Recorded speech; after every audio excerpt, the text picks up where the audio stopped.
Looks like we're live. Kia ora koutou, welcome to Aotearoa Town Hall Part 10. The kaupapa of tonight is the environment, or te taiao, and we have some awesome guests here to talk about te taiao with us tonight. And yeah, looking forward to it, as we haven't had a kōrero since the last fortnight. Weeks, yeah. Yeah, because we had an awesome guest town hall last week on criminal justice reform, hosted by Laura O'Connell-Rapira from Action Station. So a massive mihi to them for that awesome job that they did last week. And we're back tonight to talk about te taiao, and I know people were really keen for us to talk about more about the natural environment, as we've talked a lot about climate change and other elements of the environment, but tonight we're focusing a bit more on the natural environment, and we have some awesome speakers to talk about that. So as normal, we're going to kick off tonight with a karakia, and then we will move right into our questions, because I know we've got heaps of awesome panelists here tonight who have a lot of mātauranga and knowledge to share with us. So anyway, me karakia tātou. Whakataka te hau ki te uru, whakataka te hau ki te tonga, kia mā kina ki uta, kia mā taratara ki tai, e hi ake ana te atākura, he tio, he huka, he hauhu, tihei, mauri ora.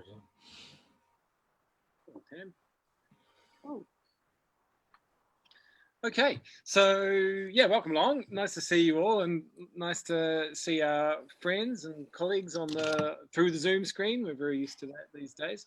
Yeah, so if you're tuning in for the first time, Aotearoa Town Hall is a kaupapa that Tam and I came up with at the beginning of the COVID quarantine period, and we thought a lot of ideas were kind of starting to flow around about how the world and our country could be different in the future post-COVID, and what we might learn from the quarantine period. And obviously we're still learning and still shaping the future. So we've decided to keep it going, and we've just sort of finished just before the session mapping out the last few sessions for the Aotearoa Town Hall. There'll be something every Monday between now and, we thought we'd go up to the election, just, for want of any other particular landmark to stop at for season one. So that'll be, we'll be putting up the events as they come through.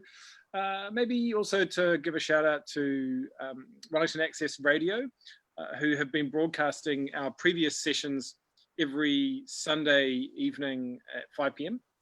So thanks a lot to Wellington Access Radio, and thanks to everyone who's tuned in and to everyone who's participated as a speaker on these panels. So yeah.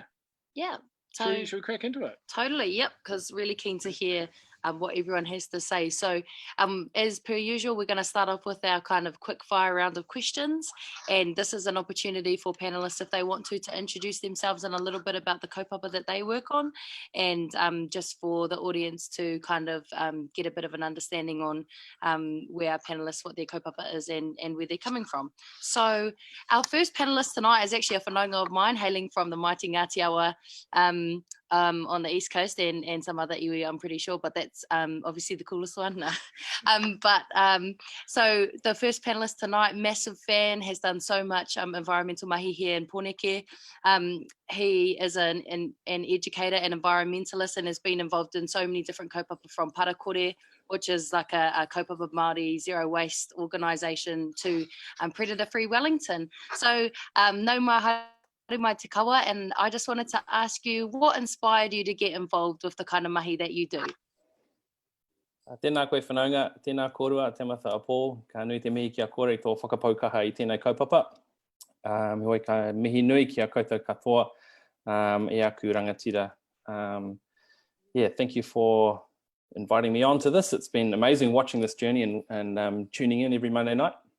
So it's yeah, real privilege to be here. Hei mōhio koutou, he uri tēnei o Ngāti Awa, Ngāti Rangi Nui, Ngaitarangi. Te moana nui a toi, engari te paki a hau, whānau mai. Noho tonu a hau ki konei ki te whanganui a tara. So mai u kaipō, back home is te moana nui a toi, Bay of Plenty, from basically Whakatane through to Mauao. But I grew up here in Pōneke in Wellington. And the inspiration, I guess, for being involved in the many different kaupapa and the many different pōtai I guess really stems from two main things. First of all, as kids, myself and my two younger sisters, we were really fortunate to have parents who were really keen to connect us to taiao. We have really strong, vivid memories of, at the time, going for an overnight hike into the Kaitoke Valley area and to the Tararua areas, and staying in huts up there with dad and sisters. And back in those days, that's where you'd go to see a tui, whereas we're really fortunate now to just open the window and there's one out there. And some of the things that I think Dad used to not necessarily make us do, but to keep us occupied while we were doing these 3-4 hour walks as really young kids, was ask us questions like, how many different manu can you hear? And those are really kind of foundational learning experiences for us. He didn't necessarily know all the manu, and we certainly didn't know at the time, but it helped us to kind of tune in and observe more and listen and be present and in that moment. And the more hikes that we went on, the more we'd say, oh, that's a tui, I think that's a riro, and we'd learn these sorts of things. So other experiences were living in Island Bay in the south coast, and really fortunate to be able to just walk down the hill and go straight into the moana and get a koura and a paua and bring that up home for dinner. And that was before the Marine Reserve times, just saying, just to clarify that. So yeah, we're really fortunate as kids to have those opportunities, and that was really kind of the foundation for it. These days, or well, I guess as part of my journey as growing up, learning about our whakapapa, inspiration exists within our whakapapa. They exist within the stories of our kōrero pūrākau and with our tupuna and our ancestors. When we look back to their incredible feats, kupe, maui, hine te apa-rangi, wairaka, we look to them for inspiration and to understand, why it's important for us to connect to taiao, because it is our whakapapa. And I guess the more recent kind of layer of inspiration was 9 months ago, our daughter was born. So, there's another reason for us to really think intergenerationally. And the things that I do now, I would like for her great-grandchildren to be bearing the fruits of. So that's what inspires me anyway, yeah. Oh, kia ora, tēnā koe te kawa. It's so cool to have you on. And I love this first round where we get to just hear a little bit about what kind of motivates people and what drives everyone. It's so special. So, hey, thanks. And yeah, looking forward to getting out onto that south coast with you to check out some of that kaimoana as well. We've got to set a date for that. So I'm going to come to Marnie. Kia ora, Marnie. Thanks for joining us. So, Marnie, I've known you for a few years, and for all of that time, and for some time before that, you've been a tireless campaigner on freshwater issues. And I just, it's been impressive to see you get that issue with others to the top of the political agenda. I remember thinking that was quite surprising at the last election, that it was so high on the political agenda. So congratulations for doing that. And also, yeah, I guess similarly to the question for Te Kawa, what makes you passionate about water? Yeah, kia ora tātou, and thank you for having me, Tam and Thomas. And it's likewise really good to see all these faces that I know. Paul's the only one that I haven't met, so it's nice to see your face, Paul, too, as well. Yeah, so I thought about this. You sent us questions beforehand, and I had a little bit of a think about this, and I couldn't help but kind of get quite like lyrical in my thinking about it, because I'm living in Wellington now, but I grew up in Auckland, and I grew up really a suburban girl, North Shore girl, which comes with certain connotations. But I also went tramping. So like Te Kawa, my parents took us out into the bush, took us out to rivers, took us out into these kind of relatively untouched places. And that was a really sort of important part for just putting that here for me, and you know, just setting it right in my heart. And when I do spend most of my time thinking about water. Occasionally my partner says, "What are you thinking about?" And I just say, "Oh, water, still water." And I think, like, for me, it starts with, so it's really about rivers for me. That's the thing that really gets me going. And I think with rivers, it starts with beauty. It starts with, I love the way that rivers move through our landscape. I love the way that they sound. I love the way that they look. And we know, you know, I'm sure that none of us here or none of the people listening need to be told, but we know now that it's also really good for our mental health to be near these places, to be near water. And I definitely experience that. I love the fact that rivers have different, you know, they've got their riffles, they've got their runs, they've got their pools, they've got all these like beautiful characteristics, and they really move, and they connect, you know, they connect our mountains right down through the landscape and out to sea. And we're all, you know, they connect us all within these catchments. So it starts from sort of a place of beauty, and then it goes into, I love the way that we interact with them. You know, as I said, just looking at them gives us a feeling of sort of well-being and mental health, particularly when they're in good shape. Looking at them when they're not in good shape, I think probably might have an opposite effect.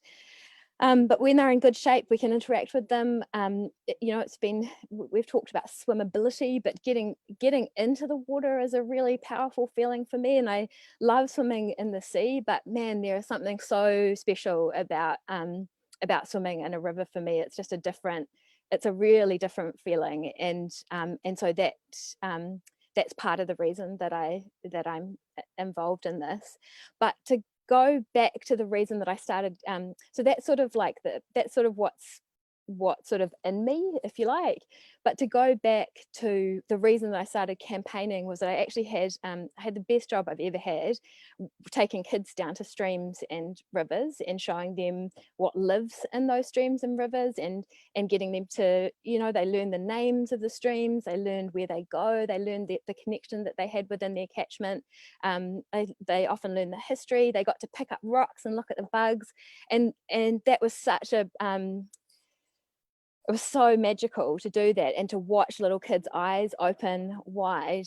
And when you're in that environmental education space, I found a lot of the time people were saying, "Oh, you know, the future's in really good hands. Look at these kids with their wide eyes. Look at how wonderful they see, how magical they see all this with our natural environment. And, you know, they're really going to pick up the mantle, and, you know, they're really going to be the ones that solve all this." And it just started making me feel really uncomfortable, because I was thinking, we don't have, you know, we need to be doing stuff now. You know, like I found that kind of willingness to say, "Oh, the future's in good hands, it'll all be okay because of our kids." I found that really increasingly uncomfortable, and I thought, no, I can't just leave it to the next people. I have to get involved now. And so that was really the big impetus, was seeing how much those kids got out of being out in the environment like that, and just not wanting to just kind of leave it up to them. And I guess the thing that keeps me going is stuff like this, and the fact that I find now that water really connects me to people. It connects me to people in my sort of immediate space, but it also connects me now across the country as well. And I talk to people about how much they love their local rivers, and it's become water's become a real it's such a big part of people's lives, and it's a way that I feel like I can connect with others and contribute to. So there's lots of different parts of it. And also I also, just from a sort of just from a slightly different perspective, I also think that looking at things at a landscape level, that complexity is just really, it's really interesting, and trying to figure out how we're going to look after it is a really good mental challenge too, and an important one. Yeah. No, tēnā koe Marnie, and I remember coming from two pretty heavy like river iwi, so Waikato, Taniwharo and Ngāti I remember when I first heard your kōrero at Otaki Summer Camp this year, and I was just like, man, I've got to get to know her, because that's just, I just think that's like a dream, not even a dream job, like that's just a dream field of like dedicating your life to our awa and their well-being. And so just want to mihi to you for all the mahi that you do. Sure, and awesome learning from you. Actually, recently I asked Marnie for some help on our iwi, me and Te Kawa's iwi currently going through the environmental court with, I think on the Otakere water bottling fiasco. So it's awesome knowing you and being able to go to you for advice and support and understanding how that works and what happens in that space. And it's a complex area. So yeah, hats off to you for your work. So next up we have Mahina-a-rangi Baker, and I'm really excited to have you on here again. Mahina-a-rangi was first on the Aotearoa Town Hall for a special kaupapa hosted by Sophie Hanford, all about climate change and the Kapiti Coast. And we're kind of going to touch on that again, but I think one of the coolest parts about you is the connection that you draw between colonisation, capitalism and climate change. And I was just wondering if you might be able to introduce yourself and explain this briefly. I guess it's hard to fit into 5 minutes, but as well as you can, and some of the work that you do on the Kapiti Coast. O kia ora korua, o te rā kia koutou, ngā kai kōrero o te pōnei. Kia koutou hoki e mātakitaki mai, koutou no te tī, no te tā, tēnei te mihi kia koutou, he uri a hau no Aotearoa ki whakarongotai, Ngāti Raukawa te au ki te tonga, Ngāti Tōranga te Hoki, no Otaki a hau, ko Mahina-a-rangi Baker tōku ingoa. Yeah, gosh, 5 minutes on the connection between capitalism, colonisation and climate change.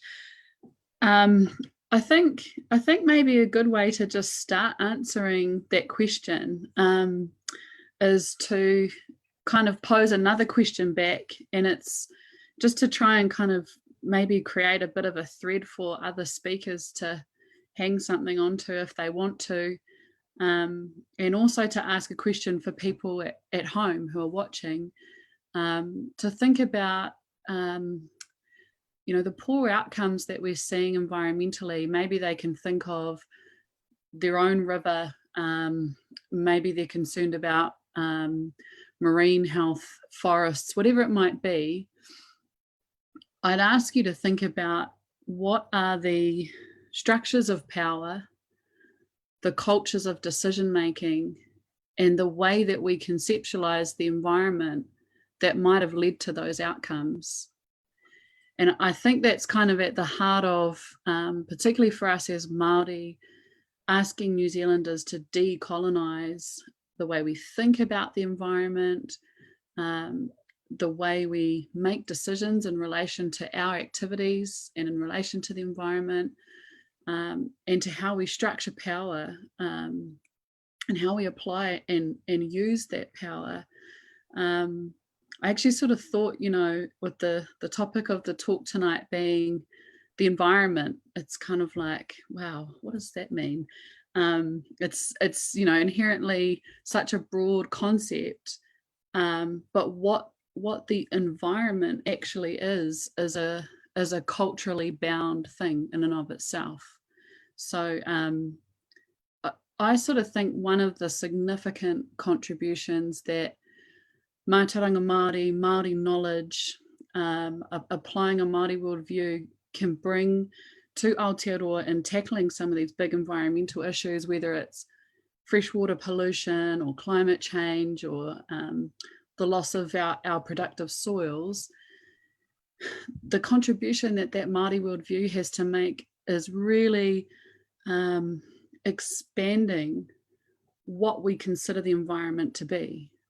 So within a Māori space, the types of conversations we might have that are considered environmental, or the solutions that we might reach for, might connect to things like wairua, or the emotional well-being of people that are in power that can influence decision making, the emotional well-being of the community and their ability to engage with environmental issues.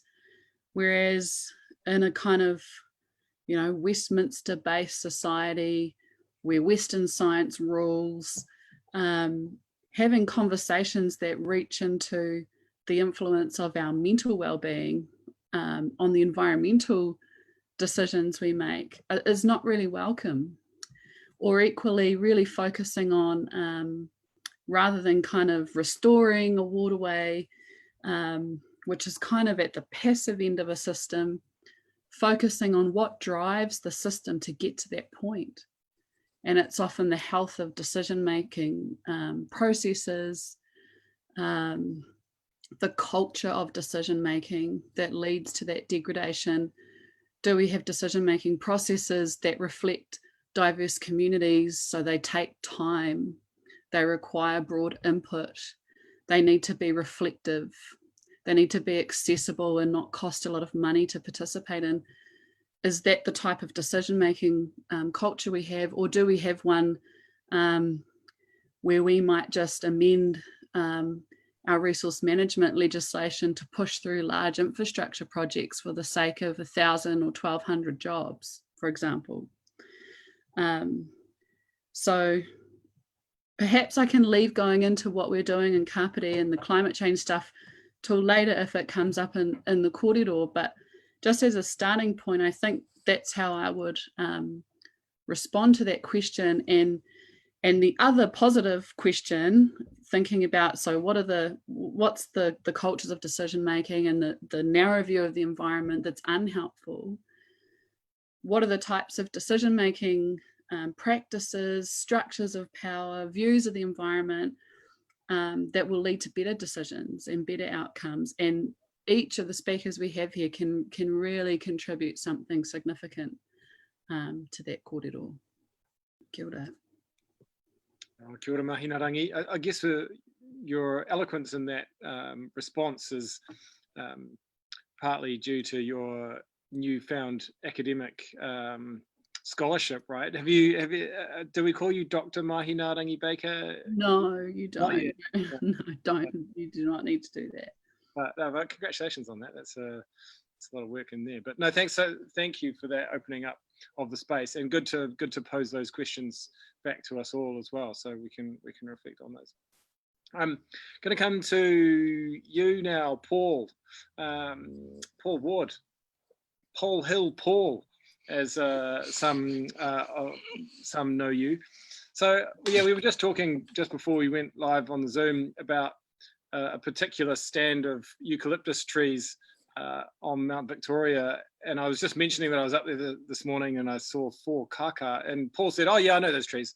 Yeah, and I think there's a good lead into the question, because I wanted to ask, we are slightly obsessed with native birds in this country, and that's a it's a good thing in many ways. But I wondered if you could just talk to us a little bit about why you think we care so much about native birds, and maybe a little bit about your connection to the manu and the ngahere here.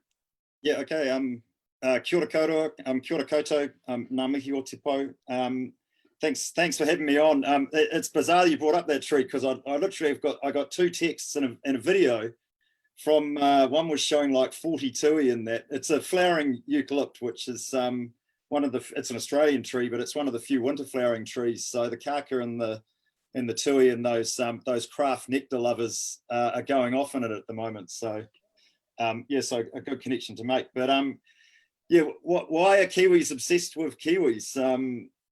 It's there's probably Te Kawa's already expressed, if you're Māori, you whakapapa back to these entities. They're your tipuna. For Pākehā New Zealanders, the they are, well, for all New Zealanders, they represent our kind of freaky, found nowhere else on Earth island evolution. They some of the giant centipedes, glow in the dark bioluminescent worms, giant night parrots, let alone the kiwi. They're like animals that come out of Dr. Seuss or Roald Dahl or Untold or Tales of Maui. They are, how did Don Merton describe them? We don't have lions and tigers. We don't have, he used, I think there was Arc de Triomphe or Eiffel Tower, but these are our monuments, our taonga. When, as a country, we started to find our identity separate from as Pākehā from England, they were the things that came to characterise like our first sporting victories. So it was the Kiwi beating up a lion. When we fought as New Zealanders in overseas and world wars, we became known as Kiwis, and then later, as we went on our overseas, on our OE, we were known as Kiwi. So they are us in lots of ways. They're our identity, and they give us our sense of difference and of meaning in the world. When we experienced the tragedy following the mosque shooting, it was a Kiwi shedding a tear. That was the image that encapsulated our collective grief over that tragedy. And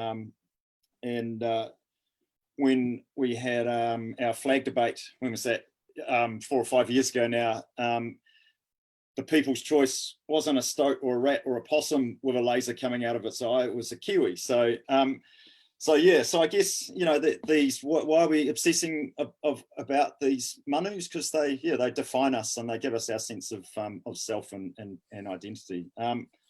So my, Te Kawa and Marnie and have talked about their personal experiences. It's interesting, I grew up, like we're sitting in Wellington, Te Kawa's along Mahina-a-rangi, Mount Victoria. Thomas, you live a little bit further along. We're now able to experience kaka parrots, kauriarea, those tui we just talked about, and kaka in that tree. They were not in the Wellington in Pōneke that I grew up in.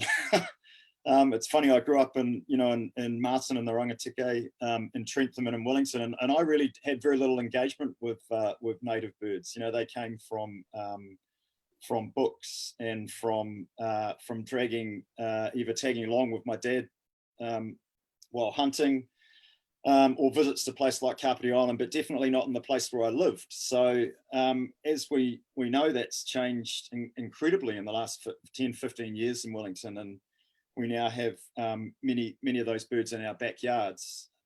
Even Tam, you've got tiaki in your backyard, which is kind of incredible. So it's a city that's managed to one of rare examples of a place that's managed to increase its biodiversity when many other places are facing a crisis of extinction and te taonga loss. And that's been a combination of, I guess, Zealandia spillover, which is the eco sanctuary in the middle of the city, but also council pest control and more lately community-led efforts to look after it. And I got involved with one of those efforts in Polhill, which is in the Waimapihi catchment at the end of Aro Valley. And I guess for us, it was, this is 5 or 6 years ago now, it was really, it was a tiaki nest. It was the first time that saddleback had nested on the mainland and in the wild in 100 years.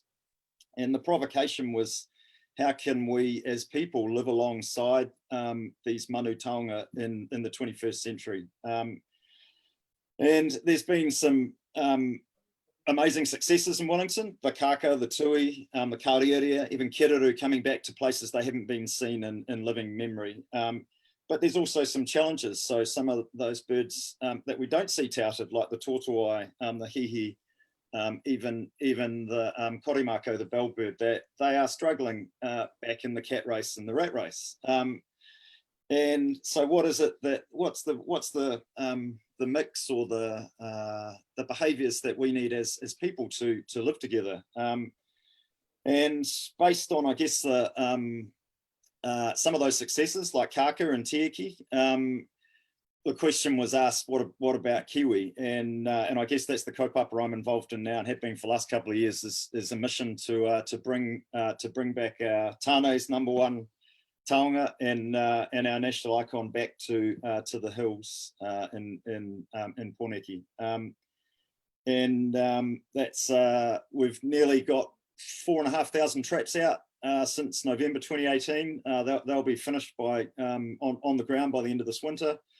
It's over 24,000 hectares, so about the same size as Abel Tasman National Park. And we're not too far away now, touch wood, from having Kiwi back if we keep hitting the targets we have. So yeah, that's roughly an introduction to what I'm up to. Kia ora. So awesome. I met Paul when I started at council, and he gave me a bit of a tour of actually my own backyard, which I hadn't even bothered to explore like prior to, I don't know, just like paying attention, I guess. Like, I don't know, when you're studying, life is just happening so quickly and you're working and you're trying to get by that you have so little time to enjoy the taonga that are in your backyard. And ever since having that awareness, it's like you can't turn that awareness off, and it's beautiful. Like, I have a tieke that's always calling outside, like just around on the street by the entrance of Pole Hill, that I hear every morning. And I can't help but think about the fact that, what was it, Paul, like 20 years ago there were, what was it, like 6 pairs of tui in Wellington or something like that? Yeah, and just for context, for people who aren't familiar about the tieke, it's in the 60s they were on one island off Northland. So the fact that we've got them, you know, it's pretty tenuous, but that we have them breeding again in the wild and in Poneki, and you can see them in your backyard it's really exciting. And you know, Mahina-a-rangi, we're taking some students in a couple of weeks for a wander to Kawa's. We've been for a hikoi in there, and it's almost like this tenure. It's like laying out the welcome mat for how to get along with these manutanga again. But it's yeah, there's some successes and some challenges, and I'm not, again, I don't know where this kōrero is going to go tonight, but some of those, it's, you know, without people, taiao would be in pretty, actually that's probably a lie, because we'd be leaving a residue of ourselves here that would be pretty tough for them to deal with. But I think one of the big challenges is a social challenge, and it's how do we accommodate each other in a way that we all thrive. Hard out. Thank you, Paul, for that, and also for all the work that you do. Got some good feedback actually coming in on the comments for all of your kōrero tonight. So yeah, big mihi to all of you.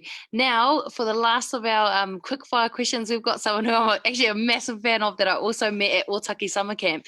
And I remember I was really, like, I was interested in like the creatures in Tane's forest, but I wasn't so much interested in Tane's forest itself until I went for a walk in Papai Reserve with Dean, and I just remember it was the most awesome tour that I've ever been on in the environment. And I just thought to myself, man, I wish he was like one of my teachers at school, because like it was just so interesting and I learned so much, and I can still remember so many things that you taught. Just want to give a massive welcome to you, Dean, and really keen to hear a bit about your connection to the ngahere, to the forest, and the work that you do around the country restoring that taonga. Well, mihi nui, rauranga tirama, tēnā koutou, to all of you on the screen and all of you out there in internet land. Awesome to be here. Big thinkers. Big people taking awesome action in their lives, using their lives meaningfully. I was born in Palmerston North Public Hospital 46 years ago, and I was born into a land that 80 to 100 years before had endured a Holocaust. And the meaning of the word Holocaust means to be enveloped and erased by flames and fire. And so I didn't know what native forests were. I didn't know what native plants were. It was a land for me without a past or a future. I didn't even know which tribal area I lived in. And the land seemed to be three types of green. There was grass, there was pines, and there was bush. And bush was kind of lumpy green, and then there was uniformity green of the others. I like growing plants. My nanas taught me how to grow plants and stuff, so I was pretty excited about trying to grow veggies and things like that. But then in my teenage years, I met a woman, Catherine Farquhar, who was in her 60s, and she blew my mind one day, telling me about a horoika, the lancewood. And it was a moment that everything changed for me. I realized that native plants had personalities, there was interconnections with birds and all sorts of other things. And that set me off on a completely different trajectory for the rest of my life. A few years later, Kate McPherson gave me a ring. I'd flattered with her in Palmy. She said, "We've got to go and stop the logging of native forests. Come to a meeting." And I said, "Oh, come on, they don't do that anymore. If they did that, I would have heard about it." And a little group from Wellington set off down to the west coast of the South Island and reported back about these huge ancient trees, rimu, kahikatea, etc., being logged, but particularly rimu, that were being cut up into 5-ton pieces, helicoptered out to road ends, and these were the last of the ancient forests. All the easy stuff had already been scalped from the west coast, and you know the west coast is a pretty forested area. So we did a forest occupation. There were 24 of us, and 5 years on, it was a very long, hard slog for us, very stressful, and on and on and on it went. We managed to end the logging with the help of lots of people throughout the country, and it helped change the government back in 1999, helped get rid of the National Party and get Helen Clark's Labour government in. And it was during those protests that the penny dropped for me that if we stopped the chainsaws, there was another big problem ahead, because we would have possums falling on us, on our tents in the middle of the night. We had rats eating through, biting our toes, trying to get our food. It was relentless. So I was also, since my teenage years, was really aware of climate change. It was described then as the greenhouse effect and global warming. So I made a decision very early on as a teenager that I wouldn't drive, because there was a car for every man, woman and child in this country, and what I didn't need is to have one myself when, you know, I could hitchhike around the country. Anyway, with the activism of stopping the logging, what we didn't realise as young, youthful ones was that we were part of a legacy of many, many generations of people that had tried to stop the destruction of the forests in the country. The colonial attitude of the agriculturalists versus other interests was a big arm wrestle that wasn't just happening here, it was happening in North America and all around the world. And it's a really big, difficult battle, and it continues. The agriculturalists are continuing to fight for water and to pour nutrients and onto the land. And I can see, I've quickly got to go to my current day. I live in the far north, not far from here. I'll say probably from where you're sitting to your letterbox, there are Kiwi.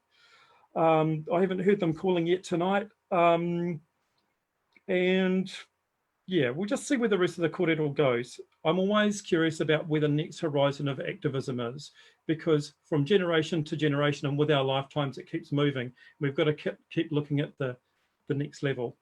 I'm really interested though in bringing the understanding of the collapse of native forests and understanding that as they collapse, that contributes to climate change. So part of the answer is healthy native forests and looking after our best carbon sinks on land. Kia ora. I'm just gonna go off piste with the script a little bit here, because I was just gonna pick up on that last point you made, because in my role as a councillor for Greater Wellington Regional Council, we've made this commitment to be net zero carbon emissions as an organisation by 2030, and to do that, obviously we need to decarbonise our public transport fleet, but we also we're going to need to soak up the carbon. And really the biggest way we can do that is through the land that we manage, and that's our regional parks and forests. And to do that, it means restoring them, the land that is currently grazed. So that's a kind of no-brainer. But it also means protecting them from being eaten by, this is a term I learned recently, browsers. So the browsers, like the pigs and the deer and so on. And yeah, I had never connected that kind of pest control with climate action. But now I see it as an absolutely fundamental kind of climate lever, you know?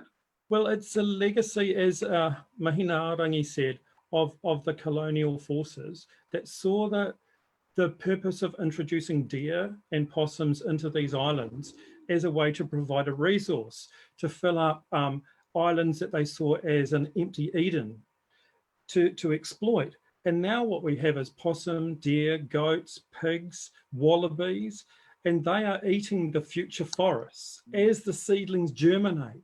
They are preventing the future best carbon sinks on land from growing. And then, of course, the ancient trees, just like out from here, the northern rata and others, they're being killed from above. So you've got this collapse and attack of the best carbon sinks on land above and at ground height.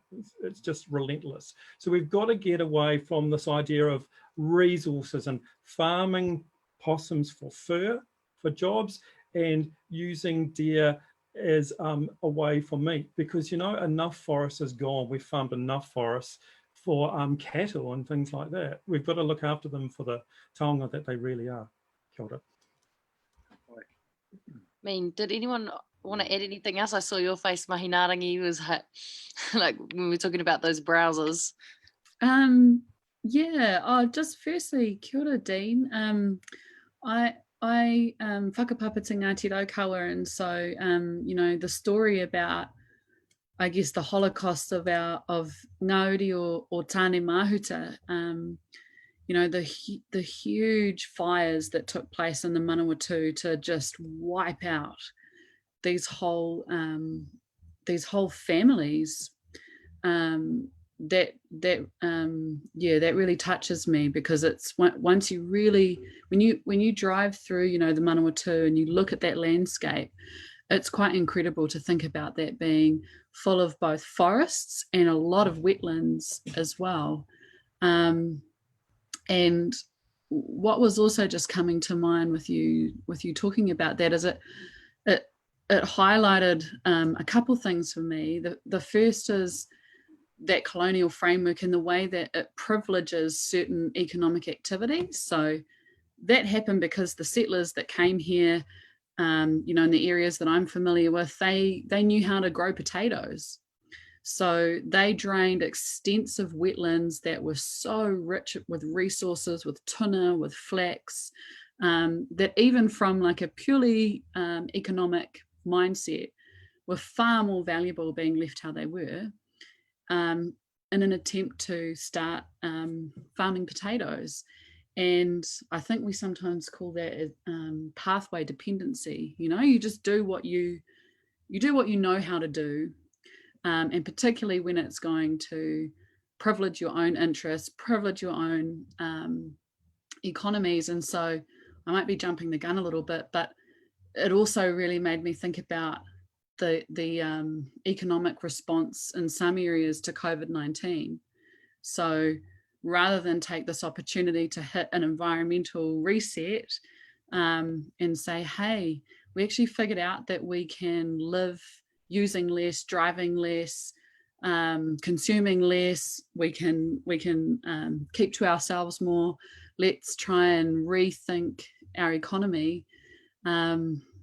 We've not only just kind of gone back to what might be referred to as normal, but some of those economic packages are actually just privileging the same, you know, big roading infrastructure projects, draining of wetlands for the sake of agriculture.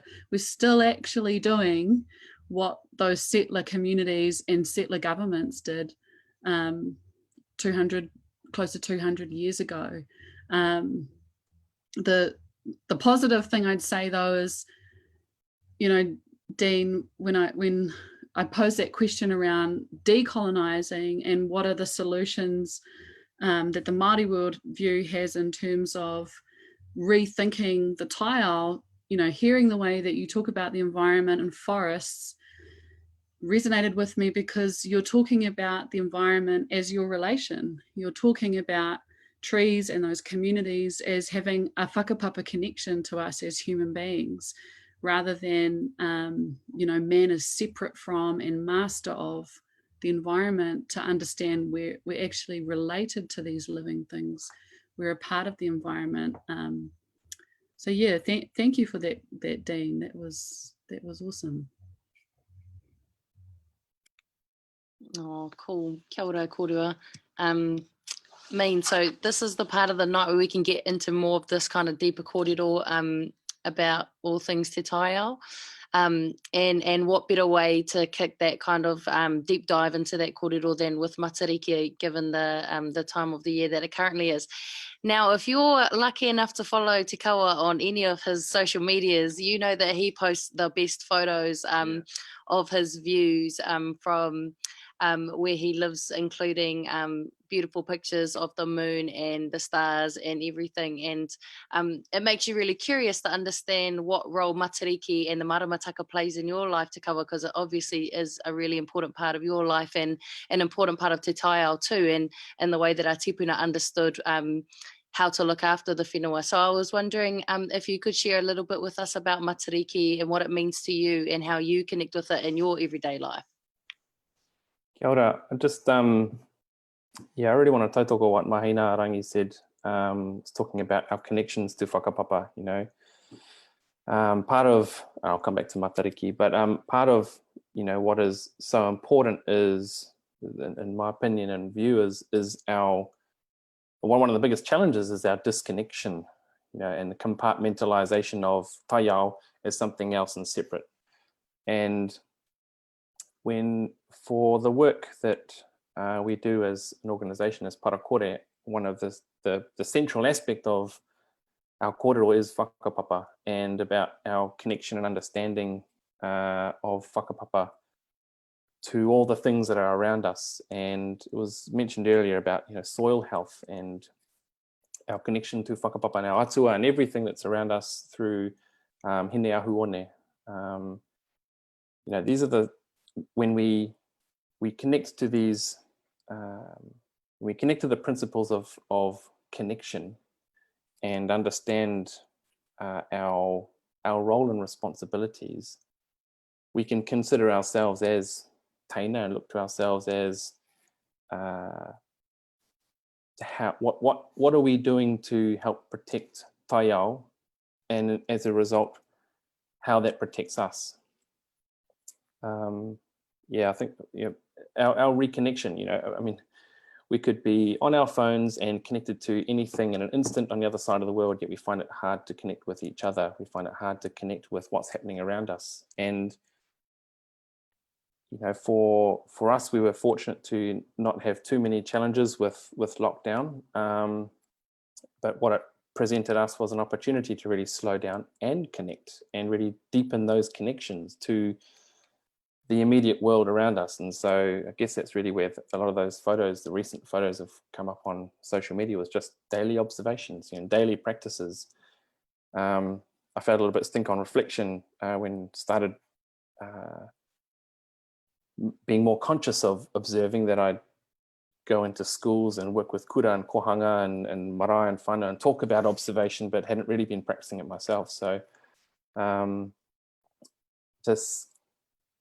that time of you know, noho ki te kāinga really forced it really, I guess, upon me to understand and look. And it was incredible to, even though I knew the theory of the sun shifting across tamanui te rā, shifting across te paerangi, and, you know, kia piri tata ki hine takurua, watching him every day rise in a different spot day in, day out. You know, I lost count of how many photos I took every day, but, you know, going back and seeing, cool, well, this is the winter solstice, te taka Aotearoa. Here he is with hine takuru, and here he was right at Whitinga, you know, in east, pretty much when we started. It was amazing. And For us, matariki is the same. It's an opportunity to take stock and sit back and reflect and consider where we are as a whānau. Consider what some of the challenges have been through this last year.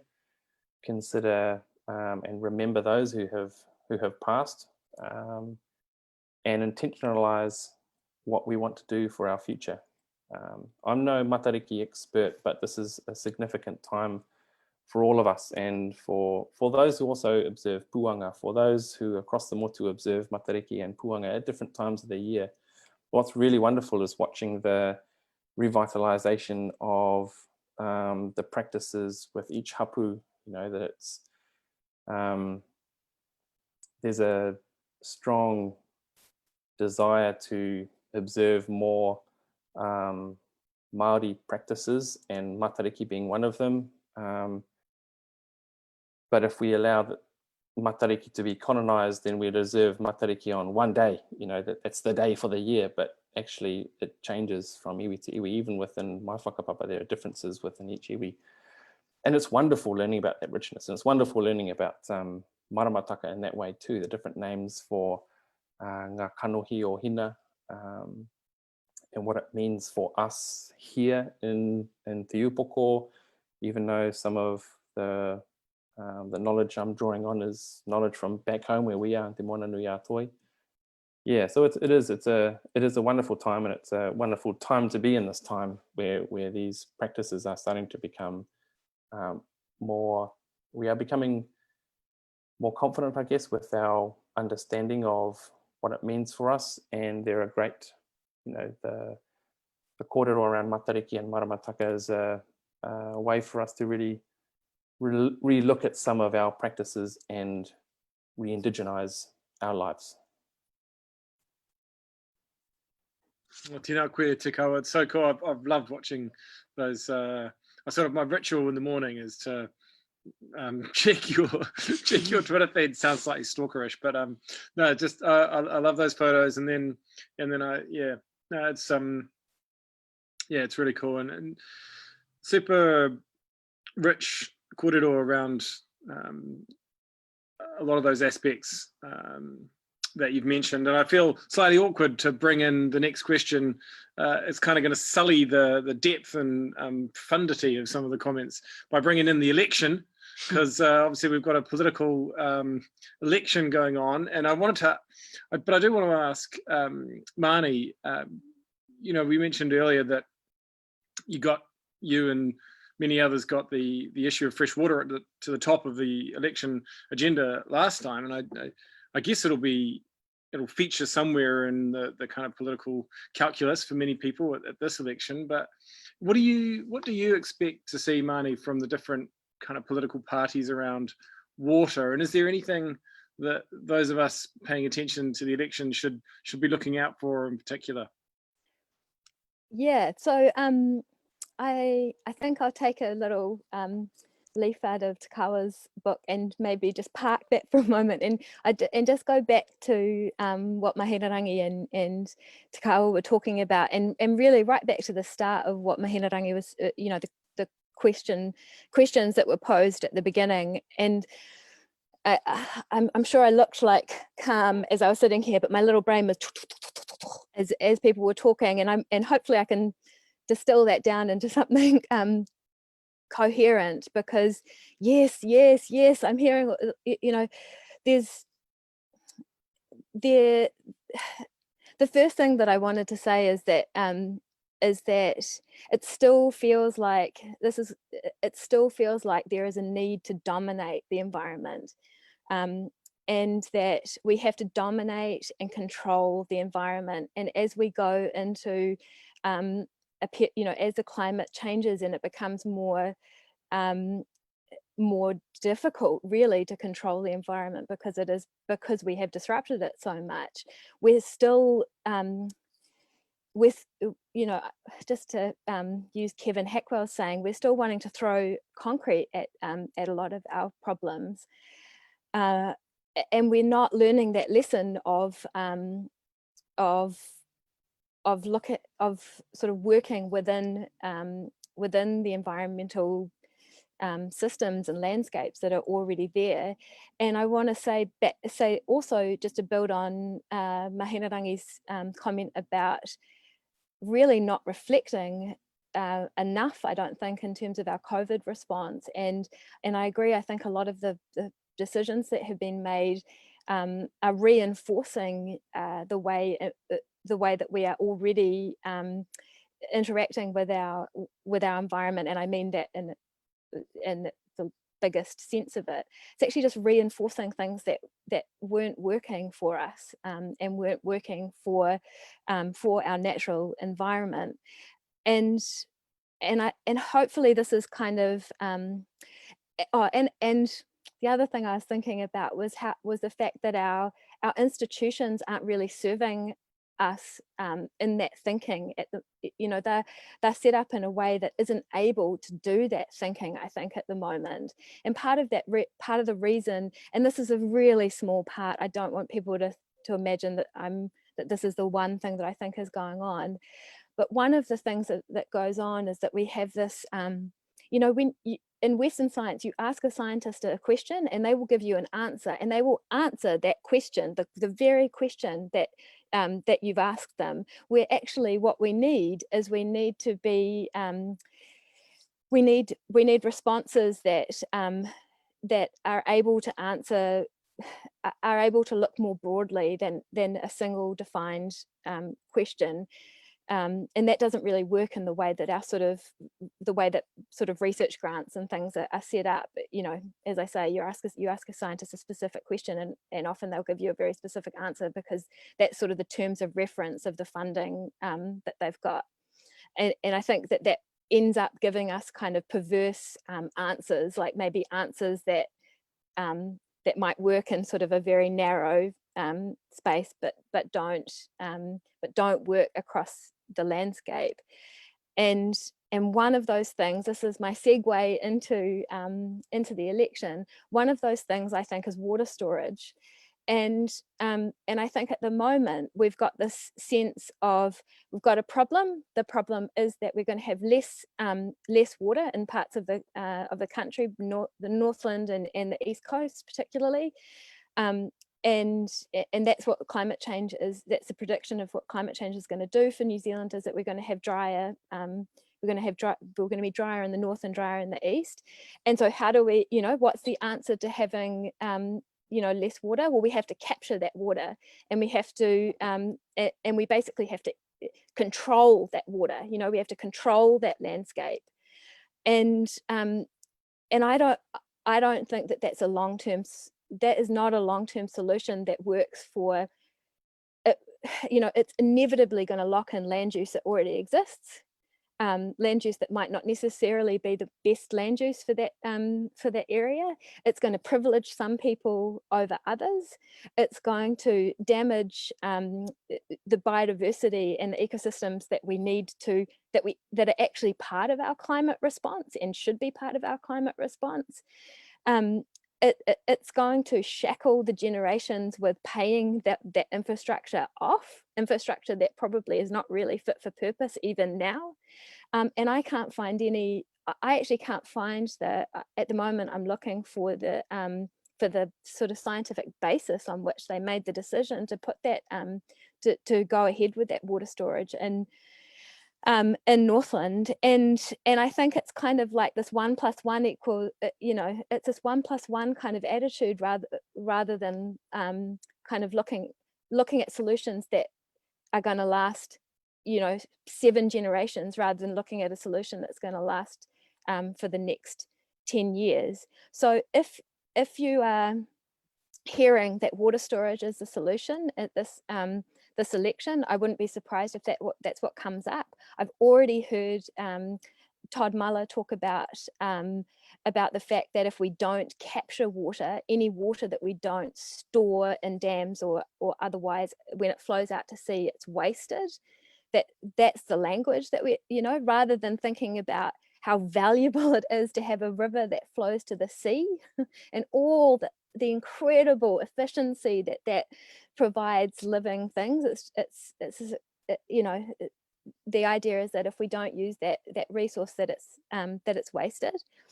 And I know I'm getting a little signal to wrap it up here, but that's what I hope I don't hear. I hope that I don't hear more of that, and I'm hearing it across the board in all, you know, in all most political parties, is that water storage is the way forward. And I don't think that that's got a scientific or sort of holistic foundation to that as a solution. But what I do want to hear, and this is going back to what others have said before, is I want us to be having conversations about health, and health as a goal, and health as a measure for success. And I think health is different from well-being, and I think health should be the goal in all things, and that goes for our communities, our economic health. Health is different from profit. It's a different attitude. Health of our ngāhere, health of our awa, and I think that if health should be the goal, and I think health, it's a time to talk about health as well, considering that we've just had this big health crisis.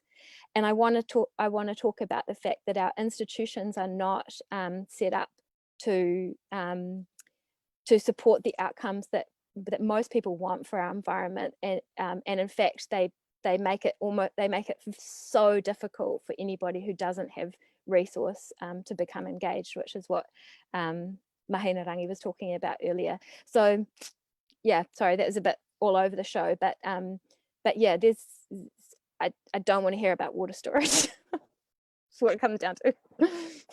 Kia ora, Marnie, and I think you're right that that is gonna be a big feature of the landscape, both politically and and physically. Te Kawa, do you want to jump in on that?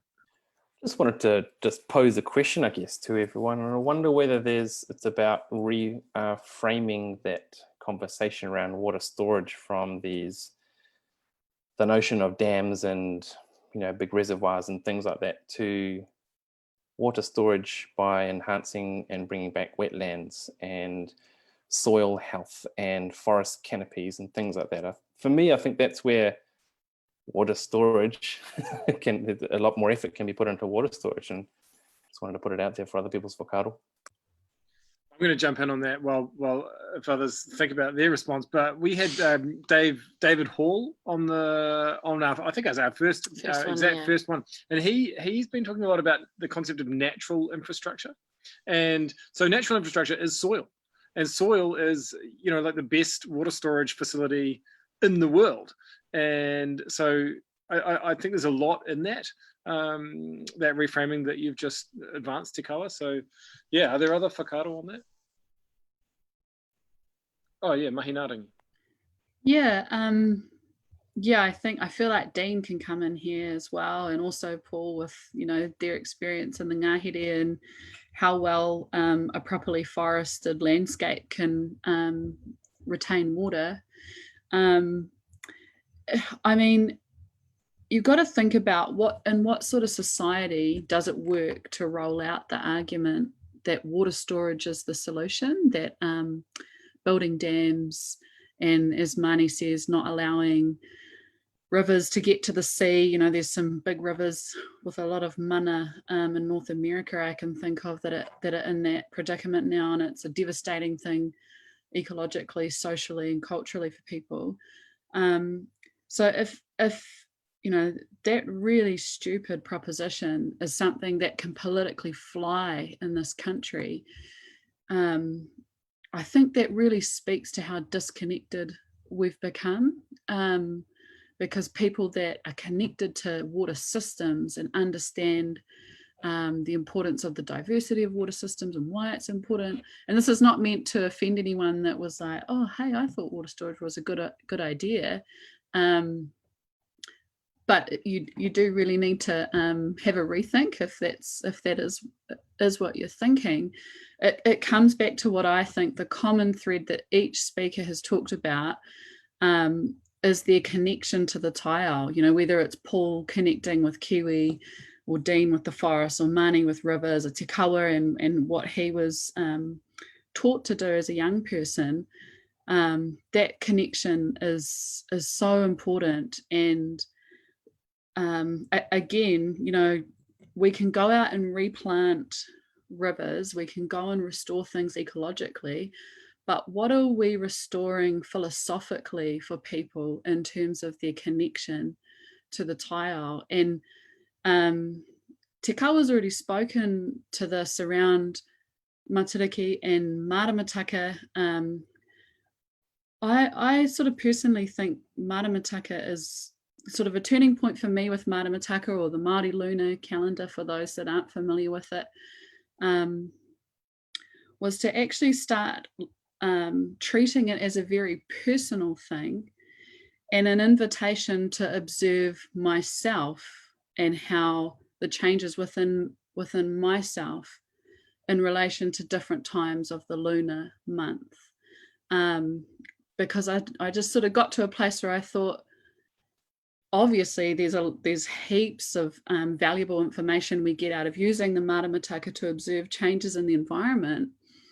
But I see the Maramataka as that invitation to look at, to first observe ourselves. And that might be in all sorts of different things. It might be, what are the days that you have the most energy, that you're the most creative, for women when they ovulate or menstruate. And it's teaching us to consider ourselves as part of the environment and completely subject to the forces of nature, completely at the mercy of the taiao. And it's quite a humbling thing to realize, you know. I think there are a few of us that experience that winter solstice fiddle double whammy, like, whoa. And I think it's only with that kind of personalizing these issues to that level over time that we'll get that change culturally in New Zealand, where people start to really rethink their connection to the environment. Oh, And kia it ora. does feel like one of the things, and this is just to really throw it over to Paul as well, is that you know, one way in is birds. You know, people are really, you know, everywhere I go, people are telling me about the traps that they've got in their backyard. Oh, You go for it. Dean.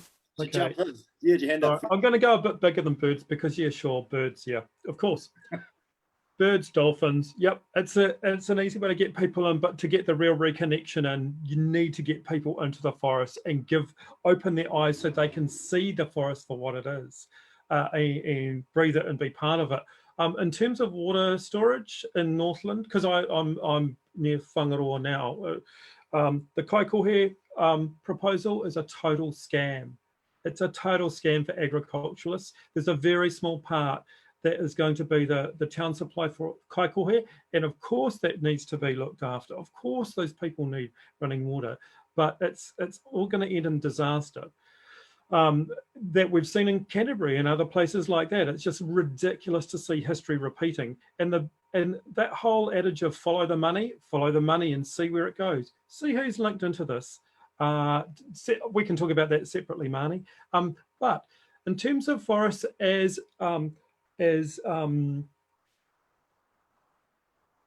ways to absorb water and then slowly release them, which is what they do, because, you know, native forests are many stories high. You know, they're 5, 6, 7, 8 stories high. There's hanging gardens. All of it has moisture in it. And then it just slowly releases it out. They become our rivers.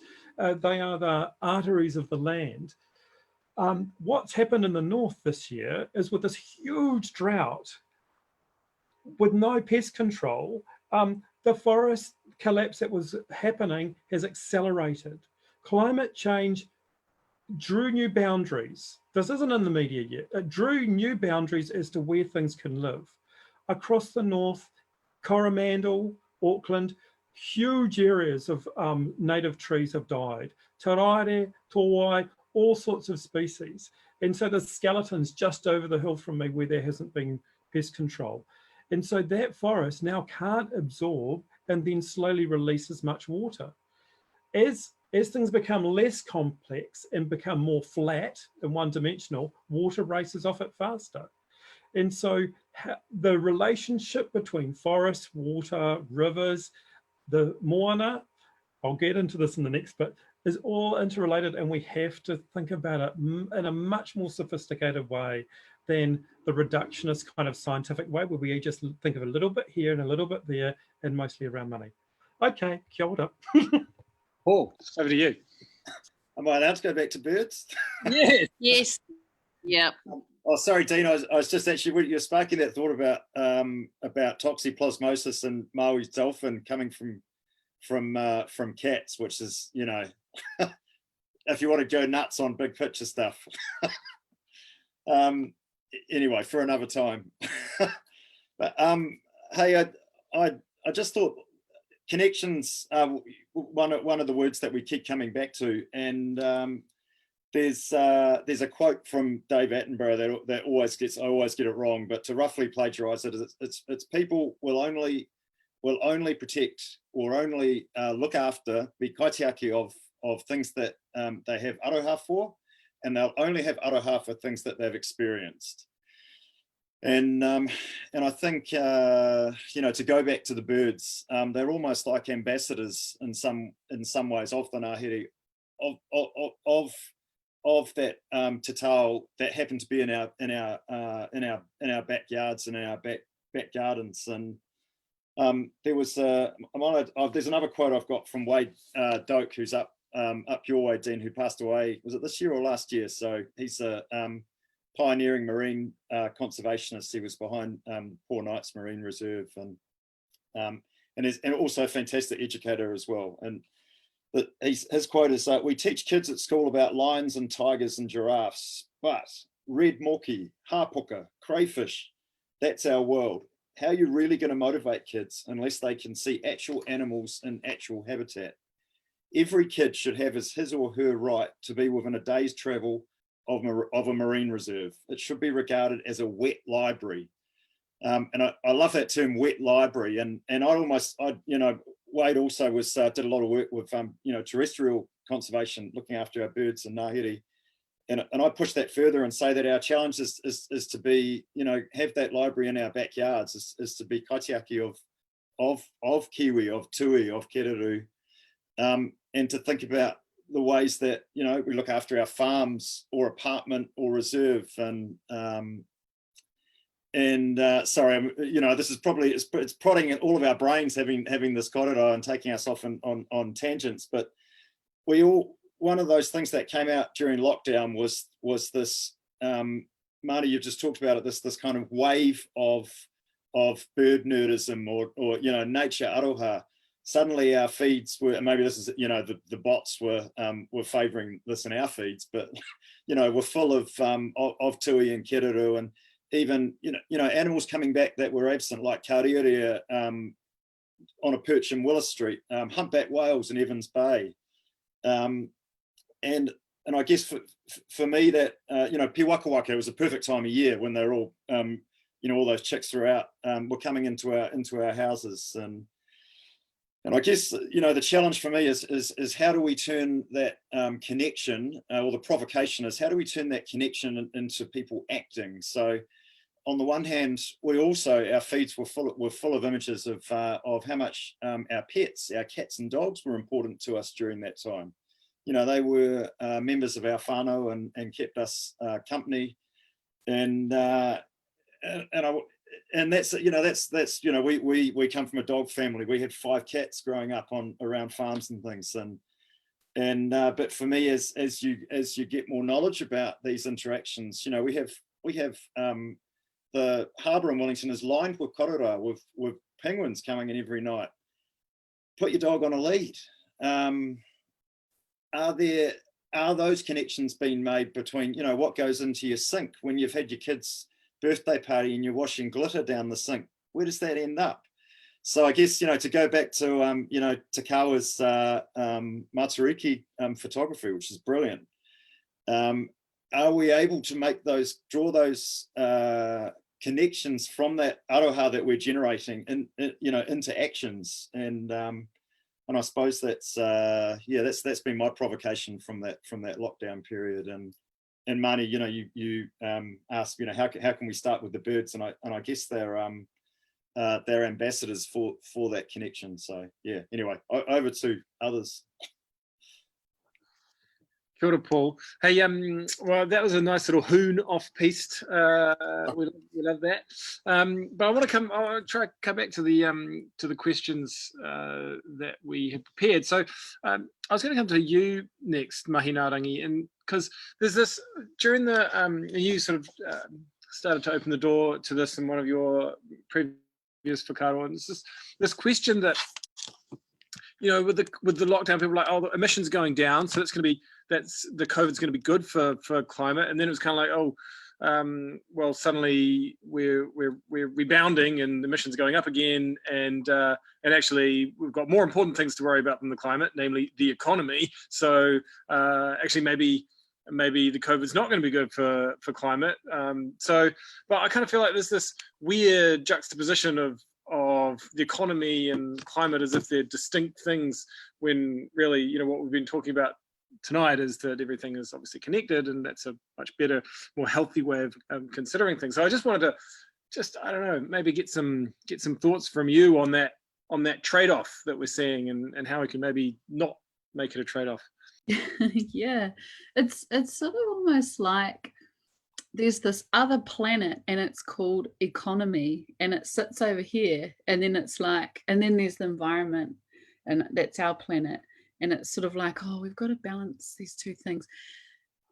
And you just stop and think about that, no matter what culture you're from. It's just so ludicrous. You know, I think the Pākehā sustainability framework of weak versus strong sustainability conceptualizes this well. So with a weak version of sustainability, which is what you see kind of deployed through RMA processes, you have these 4 realms of environment, economy, social, and cultural, and they're all interlinked, but they kind of sit separately. Whereas the strong conceptualization of sustainability is recognizing that there's just one big circle, and it's the environment, and those other circles sit within that. So it's this fundamental recognition that the economy, and to use the word that Marnie uses, which I also agree is quite helpful, the health of the economy is dependent upon the health of the environment. They're not things that are traded off.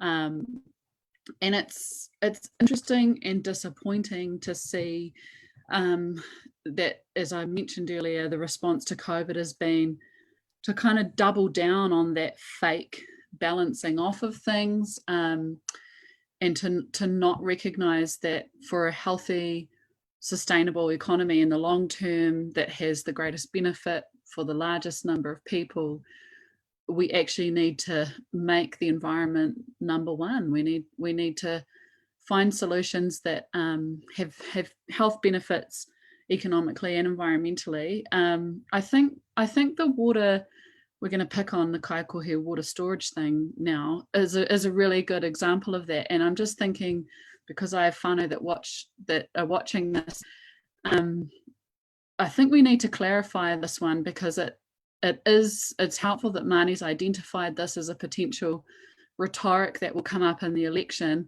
So when we hear water storage schemes, what are we actually talking about? And we're not talking about, you know, putting a rain tank up so that you've got an extra supply of water, which is a great idea, Auntie. What we actually, when we're told water storage scheme with all the shovel ready stuff, what we're talking about is creating big dams, big infrastructure. And then the question that I think Marnie also started to pose is, we then have to stop and think about, so you create all of this extra capacity to hold water, you destroy the ecological well-being of the river in the process, and the fish that need to have passage up and down that water body. And then who actually, you know, you control it physically, who actually then controls how that water is used?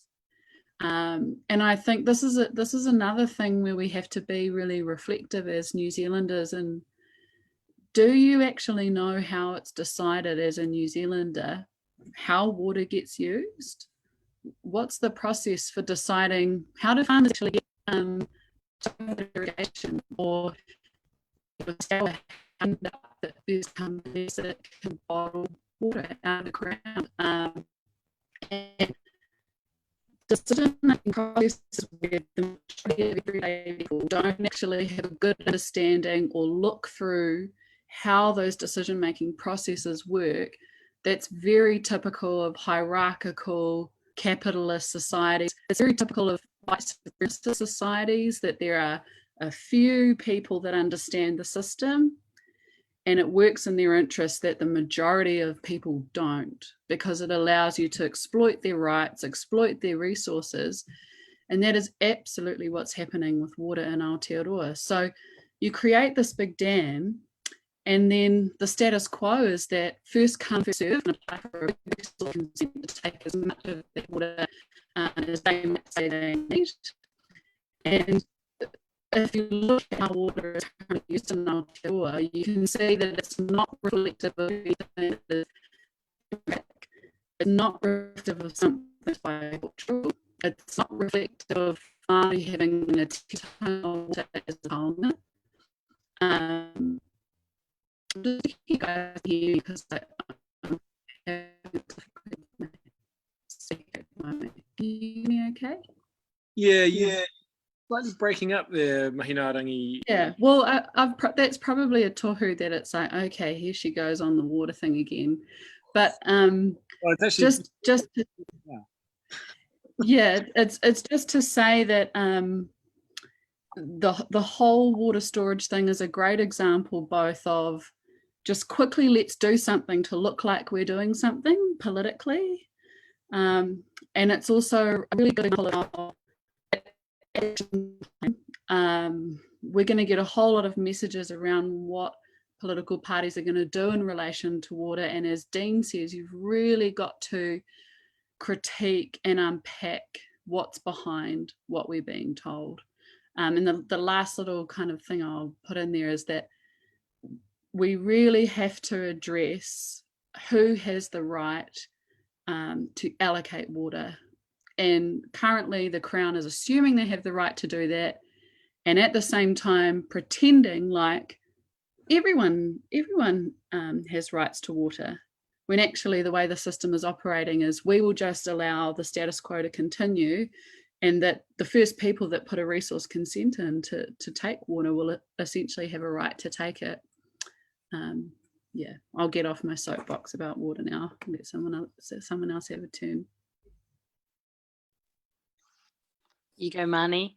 Can I just add to Mahina-a-rangi's talk there that, yeah, I 100% agree with what she's saying about what you're saying, Mahina-a-rangi, about it working for certain people, that it is really difficult to see how those decisions are made, and regional councils are so that's very difficult to navigate if you're just a sort of normal everyday person somewhere, that you're not a big company or organization. It's very hard to be heard, particularly around water. And I just wanted to add that dam is also a really good example of people using climate change as a reason to do something, and it not really being questioned about whether or not that's a valid that in terms of our response to climate change, whether or not that's a valid response. Yeah, that's just what I wanted to add, is that I think we need to be, I think that there is a sort of growing awareness is a overly used too often, but there is a growing sense. I feel like I can see people, particularly because I pay attention to water, but I really see that New Zealanders are connected to rivers and lakes, and they're concerned, and they express that a lot. People are expressing more and more this concern about climate change, and it is, but we had those 40,000 people on the street that day, which is a huge turnout. And we have to be careful that we are not, that those things, as they become, issues and things that they're not then manipulated and turned into things that can be can kind of be stamped on the side of a project to make it seem like it's a good thing. Hard out, totally agree. So I am now going to go back to Dean, and I wanted to know, because you are really creative with the way that you think, and so I was wondering, given that the government produced the $1.1 billion for nature jobs last month, if you were controlling that fund, what would you do with it, and how would you use that to bring back thriving forests in Aotearoa? Well, firstly, I'm going to do a little segue too, like everyone else. Firstly, I'm just going to apologise to Paul. I didn't mean to be rude. Everyone, when they enters their concern about nature and the environment, has a portal that they come through. It might be glowworms, it could be a bird, it could be a dolphin, whatever. I just jumped ahead into other spaces. That's all. And so, go for it. and so, in terms of the 1.1 billion. I think there's some key questions that need to be asked, some big picture questions in terms of prioritization. One of them is, what is normal? What is the normal of now? What is the normal of the past? What can that tell us? For example, we've all got a relationship with the ocean, and we've seen it change in our lifetimes. When we were kids, we thought that was normal. But if we ask our parents, what they saw was completely different, and our grandparents the same. So do we want to have the normal now degrading for our forests? And from there, understanding the baseline that we've got now, we also need to ask, what does the Ngāhere need? And so it's putting the Ngāhere first and really putting us in the position of the taina, is rather than the dominator. What does the moana need? And what's missing?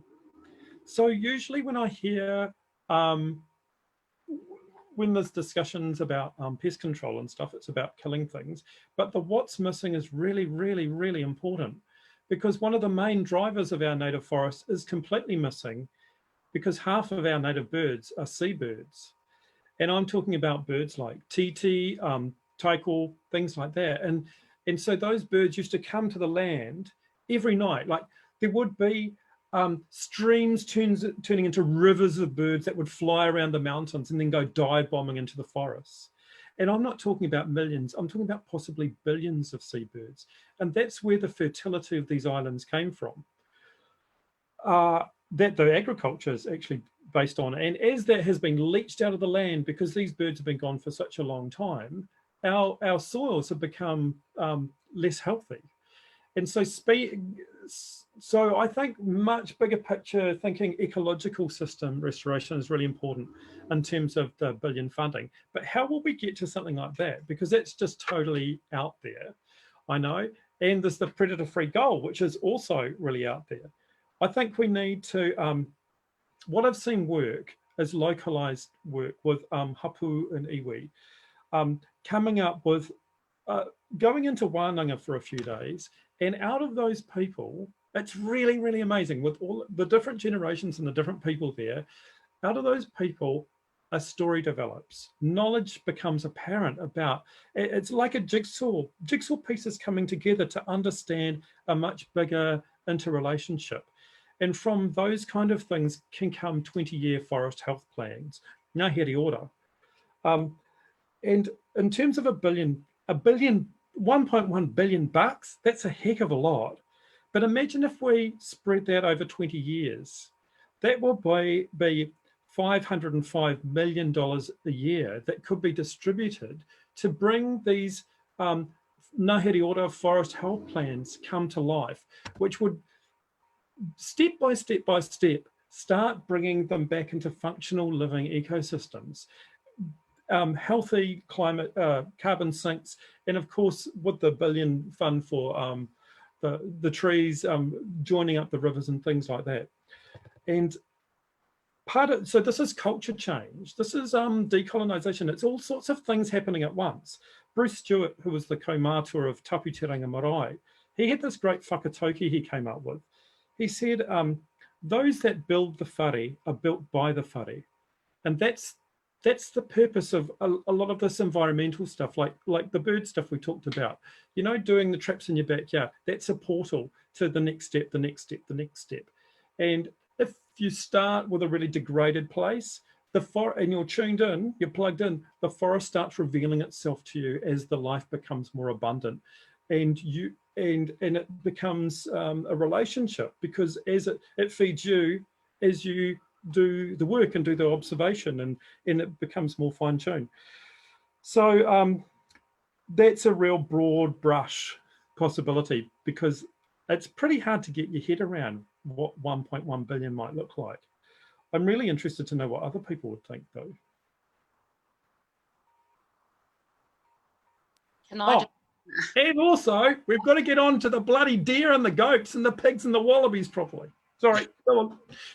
Oh no, I just well, first of all, I had a bit of a train of thought, but then you brought up Matua Bruce, and I was just thinking about the fact that there's been a documentary about Tapitiranga that just came out on June the 9th, I think, the 1-year anniversary of Tapitiranga burning down. And it was amazing watching that footage and seeing the Manawa Kādioi sanctuary just absolutely, there was just nothing there. And I can't believe that over, you know, a few decades that whānau and all of the people who volunteered out there have been able to do so much work out there. So first of all, just wanted to say that. But second of all, I remember on that walk that we were doing at Otaki Summer Camp, I think it was you, or maybe it was one of the kaumatua from Muaupoko, but one of you three were talking about how there were seabirds as far inland as Ruapehu.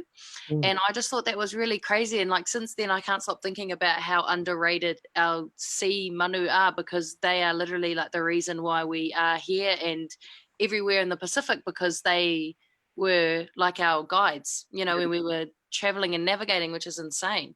Paul, I said, jump in. Yep, go. I was just going to say, ironically, like post-war, a lot of our fertilizer came from islands in the Pacific that were guano and which we ravaged. Yeah, we need more respect for the tutai of our fish and chip stealing seagulls. You know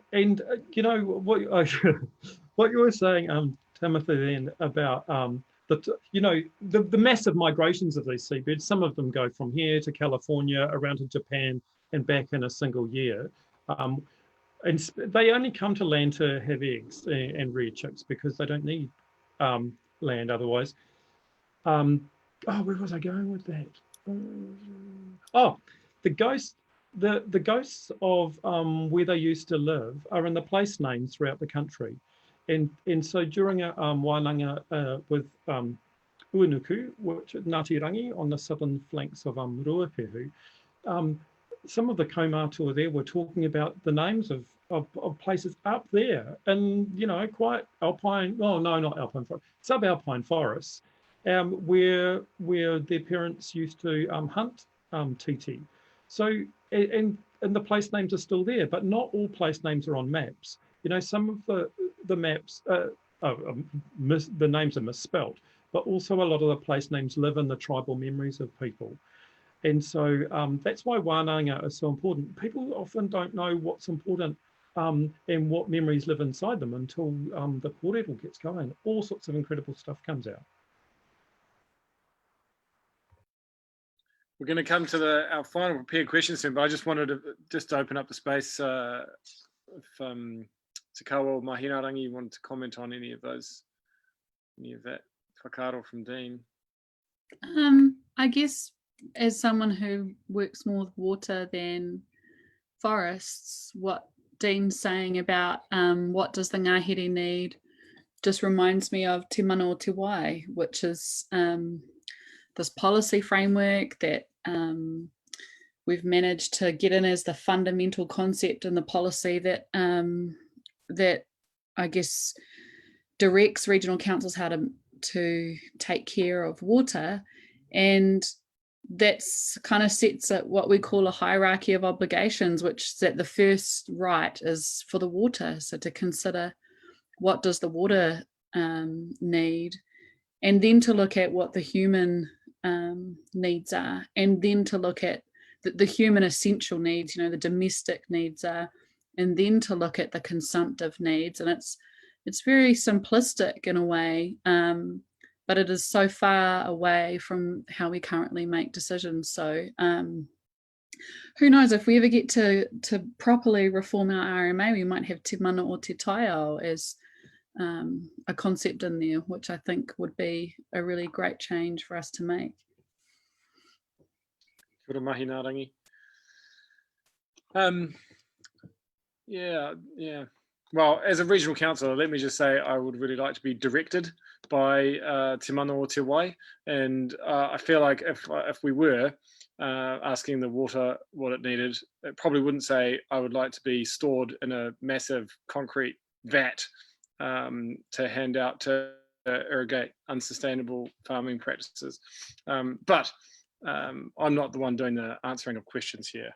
I'm doing the asking of questions. And so the last question that we had was Paul, and you may have touched on some of this already, Paul, but I just wanted to give you a chance to talk about some of the next big challenges for conservation work and environment work as you see them.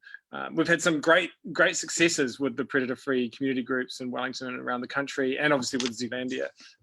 But there's some big challenges, and you hinted at that. So I don't know if you want to give us a scan through the horizon. Well, as I think I'll probably shift slightly from what I was going to say, which was so tautoko, those achievements that have been made, but it almost like the more you do this kind of work, the more you realize you're only just scratching at the surface of actually making change. And I think the guts of it for me, and we've all of us have talked all around it tonight, is te taiao is treated as something separate.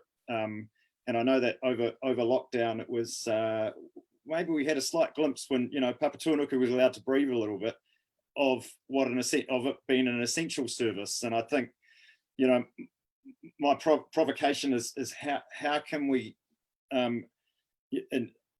shift being guardians, being kaitiaki, into being a part of being what it is to be a citizen in New Zealand. And it's not just a nice to have, but it's a must have. So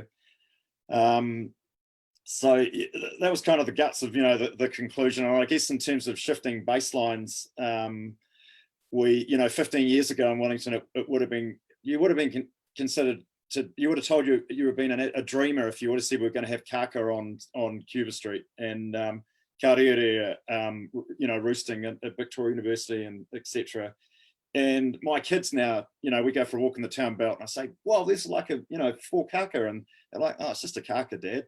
And so the baselines, we've shifted the baselines on stuff like that. And it didn't take that long, even though it might seem like it took a long time for all of us. But, and I guess, hopefully we'll be able to talk about some of those bigger picture visions that we've all expressed. And yeah, so I wanted to go back and just just talk for a couple of minutes about the project that I'm involved in capital Kiwi, and so that's over 24,000 hectares, and 90% of it is privately owned land. And so we need to have a trap every 5 hectares in order to get rid of the stoats to enable Kiwi, and that involves having conversations with a huge range of landowners, from farmers to foresters to the wind farms out there, lifestyle blocks. And I guess the mentality or perspective they're coming from will, for some of them it will be bottom line, for some of it will be jobs, it'll be mortgages, and I guess there's the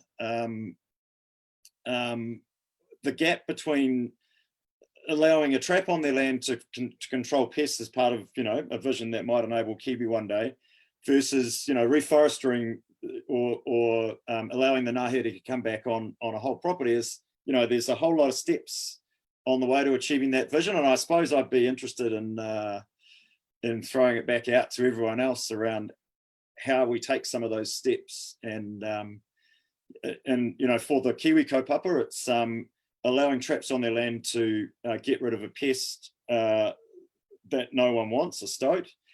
And the ultimate, and be a part of a bigger picture vision, which is enabling a taonga to come back on that whenua. it also may enable, you know, seabirds, penguins, etc., to come back on some of those escarpments through taking out those predator threats. But it's you know, if we'd gone in there with the big picture stuff, most of those landowners wouldn't have been on. A lot of those landowners wouldn't have come on board. So I guess that's that's a challenge.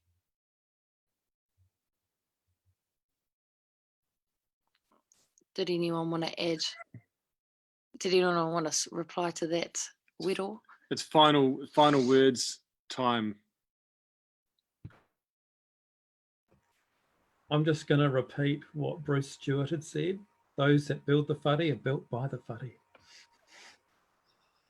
Oh, and I think that's a really good closing note there. So I just want to give a massive mihi to all of you, to all of our kōrero for joining us this evening. That was just, I love kōrero about te taiao, and I think it's relevant to everybody. Oh yes, Mahina-a-rangi, yes. Sorry, I just wanted to do one more plug. And with Paul's question around like, what do we do? I know on the one hand, sort of we're saying, I'm like, oh, look at the moon and think about yourself and all that stuff. And there's that level. But I'd also say we're not going to change anything unless we completely disrupt the nation's powers of structure, radically change how we make decisions at the grandest scale. And we have to be really brave and we have to think really big about that. And so I would suggest if there's something you can read or look at mā teke mai, particularly if you're one of our Pākehā allies. So that's MATIKE, new word, mai, MAI. And it looks at a vision for constitutional transformation. And so that's really looking at that high level, the changes we need to make culturally in terms of decision making, how power is structured. And the beauty is there's actually been some really clever people that have been thinking and writing about this for ages. And it's based in Indigenous knowledge systems and Indigenous structures of power and practices of decision making. So yeah, check that out if you haven't heard about it. So that when people talk about constitutional reform or transformation, you know what they're talking about. And just also to echo, it's been really awesome to chat with you all tonight. And thank you to Tamatha and Tom, because I know when you're really passionate yourself, it's quite hard to just host people and not get stuck in as well. So I don't actually know how you do that. I'd be terrible at doing what you're doing. And just thank you for holding this space for us tonight, koutou. Kia ora. Tēnā tātou. I just wanted to also just mihi to everyone else here and acknowledge all the incredible work you do in all the different spaces you are experts in and across the different spaces. The powerful thing about forums like this and spaces like this is getting to hear what someone's doing in an area that you don't normally operate in. And there's a real, it feels really empowering to know that someone's got that, you know, or a bunch of people have got that, you know, that someone's doing that mahi over there and someone's smashing this mahi over here. And places like this, forums and platforms like this allow us to just come in and check in and go, cool, are we on the right track? How are we doing with our collective thinking? So that we can go back tomorrow and go back out to our mahi, be that planting trees, be that pushing for water reform, be that looking after our manu, you know, all these sorts of things. These are so powerful. So I do also want to tautoko ngā mihi kua mihia. Kia kōrua, kia koutou katoa, ki te whānau e mātakitaki e whakarongo mai nei. Kia ora. Kia ora te kawa. And I just wanted to briefly pick up on one point you made. We'll see if anyone else wants to come in first, actually, on the final words things. But Dean. Yeah, thanks very much. It's been great for me as well. Yeah, I'm living in quite a remote area, so it's really good to get a stimulus as well of what you're all up to. It's wonderful. Yeah, thanks everybody. it is really good to come together like this, and yeah, just want to echo what Paul was saying before, is that we've all mentioned connection, and I think like the more that we can connect on stuff like this, the easier, the more momentum we get, and the more sort of strength that we get, and the more that we can sort of keep going, and the more that we can actually connect up our thinking as well. So we are working in these different places and these different sort of fields, but as we know, they all fit together, and the more that we can connect like that, the better and more durable and more fundamental the solutions will be. And the last thing I just wanted to mention was that is to look beyond the central the central government elections, and look into your regions, and look look at you guys, look into your regional politics, because a lot of the environmental decisions, a lot of the really important environmental decisions are made at regional level. And I said before, and I don't want people to leave on this note, which is that it is hard to engage in regional council decisions.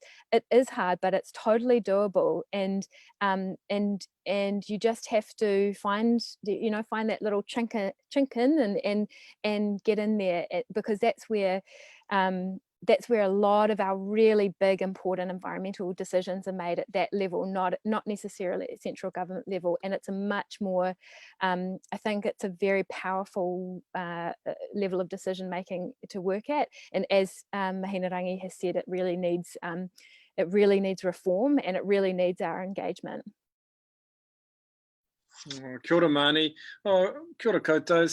So cool to be here with you tonight. And I was just going to pick up on a point that you were making, Te Kawa, which is this concept of building a community of practice. So there's this concept, and I don't know what kind of field of study, but it's this idea of a community of practice, and that's a community of people who are working on similar or overlapping themes, and who learn from each other and draw kind of sustenance from each other and express solidarity with each other. And that, for people who are working in, I think, politics or anything related to social change or stuff, it's so important. It's like you cannot do it without it. And I feel actually one of the greatest values of this whole Aotearoa Town Hall experience so far has been to build a community of practice. And another really cool thing about that community of practice is that it's starting to have a life of its own. And Tam's going to talk a little bit about one of the things that's coming out of that in the wrap up now. So yeah, thanks for coming, and yeah, see you all in real life very soon, I hope, before too long. Tam. I don't know if Paul, you wanted to say something, or if you were like waving a goodbye. Oh yes. Oh, don't go yet. We're just gonna wrap up, but yeah, just wanted to say, yeah, again, thank you so much all for joining us tonight, and for leaving a bit of your personal taonga with us and with everybody watching from home.